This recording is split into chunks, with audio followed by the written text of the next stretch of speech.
만약 2000년 전의 한 공동체가 오늘날 우리가 겪는 극심한 경제 불평등이나 사회적 고립 문제에 대한 해답을 가지고 있다면 어떨 것 같으세요? 좀 놀랍죠? 그런데 이게 단순한 옛날 이야기가 아니라 오늘을 사는 우리에게 아주 강력한 통찰을 줍니다. 지금부터 그 비밀을 한번 파헤쳐 보겠습니다. 모든 위대한 이야기의 시작은 좀 충격적이죠. 상상 한번 해보세요. 어느 날 갑자기 3,000명이나 되는 사람들이 자기 전 재산을 다 팔아서 공동체에 내놓은 겁니다. 도대체 무엇이 이 사람들을 이렇게까지 극단적인 선택으로 이끌었을까요? 이 숫자의 규모가 어느 정도인지 감이 오시나요? 자그마치 3,000명입니다. 이게 그냥 몇몇 사람이 아니고요. 거대한 군중이 거의 동시에 이 새로운 공동체에 합류한 거예요.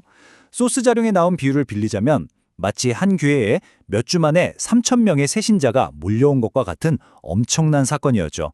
그런데 이들의 반응이 우리가 생각하는 것과는 전혀 달랐습니다. 네, 맞습니다. 무슨 축제 분위기나 환호가 아니었어요. 성경에는 사람들이 두려워했다고 기록되어 있습니다. 바로 여기서 이 미스테리를 풀 첫 번째 단서가 나옵니다. 이건 그냥 단순한 축하 파티가 아니었다는 거죠. 훨씬 더 깊고 본질적인 영적 체험이었다는 걸 암시하는 겁니다. 자, 이 사람들의 이 엄청난 결정을 이해하려면요. 딱 두 가지 키워드를 기억해야 합니다. 바로 경외심 그리고 위기. 이 두 가지가 어떻게 맞물려 돌아갔는지 한번 자세히 들여다보죠. 이때 이들이 느꼈던 두려움이라는 건요. 우리가 보통 생각하는 그런 공포, 그러니까 뭐 귀신을 무서워하는 그런 포비아가 아니에요. 원어인 헬라어로는 포보스라고 하는데요. 이건 신적인 존재 앞에서 느끼는 거룩한 경외심을 뜻합니다. 뭔가 압도적인 존재를 마주했을 때 느끼는 경이로움과 두려움이 뒤섞인 그런 감정이죠. 이 감정이 어떤 건지 좀 더 와닿게 설명하기 위해서 소스 자료에서는 이사야 선지자의 예를 들어요.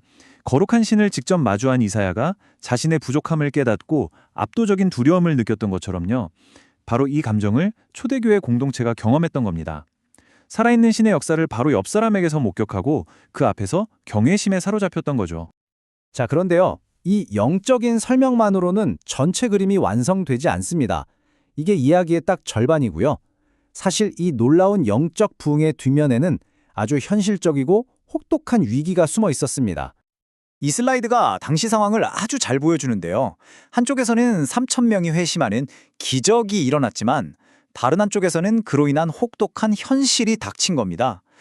예수를 믿는다는 이유 하나만으로 하루아침에 직장에서 쫓겨나고 거래처는 다 끊기고 유대 사회에서 완전히 고립된 거죠. 말 그대로 수많은 실업자가 순식간에 생겨난 거예요. 이런 절체절명의 위기 옆에서 이 공동체 무너졌을까요? 아니요. 오히려 역사상 가장 혁신적인 해결책 중 하나를 만들어냅니다. 그게 바로 모든 걸 함께 나누는 공유 플랫폼이었습니다. 소스 자료에 이 한 문장이 핵심을 정확히 꿰뚫고 있죠. 교회는 더 이상 단순히 믿음만 나누는 곳이 아니었어요. 삶의 모든 것을 나누는 실질적인 플랫폼이 된 겁니다. 성령의 역사가 그들을 그렇게 이끌었다고 소스는 설명하고 있습니다. 그럼 이 시스템 정확히 어떻게 돌아갔을까요? 세 단계로 아주 간단하게 볼 수 있습니다. 첫째, 사람들이 자발적으로 자기 재산과 소유를 팝니다. 둘째, 그 돈을 공동체에 가져오죠. 그리고 마지막 셋째, 공동체는 각 사람의 필요에 따라 그걸 공평하게 다시 나눠주는 겁니다. 정말 단순하지만 당시로서는 상상도 못할 혁명적인 경제 모델이었어요. 이 개념이 얼마나 급진적인지 현대적인 비유를 들어보면 확 와닿을 거예요. 소스 자료에 나온 질문인데요. 만약 여러분이 꿈에 그리던 새 제네시스 G80을 막 뽑았다고 생각해 보세요.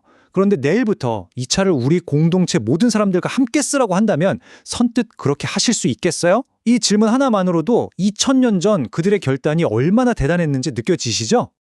이게 그냥 2000년 전의 옛날 이야기 같으신가요? 놀랍게도 아닙니다. 이 급진적인 나눔의 정신이 바로 오늘날 여기 한국에서도 생생하게 이어지고 있거든요. 소스 자료에 언급된 두 개의 현대교회를 한번 비교해 볼게요. 예가교회의 경우는 수입의 100%를 공동체에 헌납하고 매월 필요한 예산을 청구해서 받는 방식으로 운영된대요. 홍대청년교회는 텐텐이라는 모델을 통해서 수입의 10분의 10, 그러니까 전부를 나누는 것을 지향한다고 합니다. 이 텐텐 모델이 정말 인상적이에요. 우리가 흔히 아는 11조, 즉 수입의 10%를 내는 것과는 아예 차원이 다른 이야기죠. 말 그대로 10분의 10, 즉 수입의 100%를 공동체와 나누는 완전한 헌신을 의미합니다. 이 도넛 차트가 그 완전한 나눔을 시각적으로 아주 잘 보여주네요. 하지만 이 공유 플랫폼이라는 게요, 단순히 돈만 오고 가는 곳이 아니었습니다. 훨씬 더 포괄적이고 전인적인 지원 시스템이었죠. 소스 자료에 따르면 그들은 물질뿐만 아니라 시간, 재능, 지혜, 그리고 마음까지도 나눴습니다. 사회에서 고립된 사람들에게 이 교회는 유일한 가족이었고 일자리를 알아봐주고 위로를 건네고 함께 식사하는 그런 따뜻한 공동체였던 거죠. 자, 이제 오늘 분석을 마무리할 아주 강력한 비유를 하나 소개해 드릴게요. 이 비유는 우리가 속한 공동체의 본질에 대해 다시 한번 생각해 만듭니다. 소스 자료에서 제시된 이 비유는 굉장히 명확합니다. 유람선은 그 안에 탄 승객들의 편안함과 즐거움이 최우선이에요. 반면에 구조선은 어떻죠? 명확한 목적, 즉 누군가를 구하기 위해 존재하죠. 그래서 마지막 질문은 바로 이것입니다. 우리가 속한 공동체, 그게 교회가 됐든 회사가 됐든 혹은 다른 어떤 모임이든 간에 과연 안락함을 추구하는 유람선일까요? 아니면 세상을 향한 사명을 가진 구조선일까요? 이 질문에 대한 답을 한번 생각해 보시면서 오늘 분석을 마치겠습니다.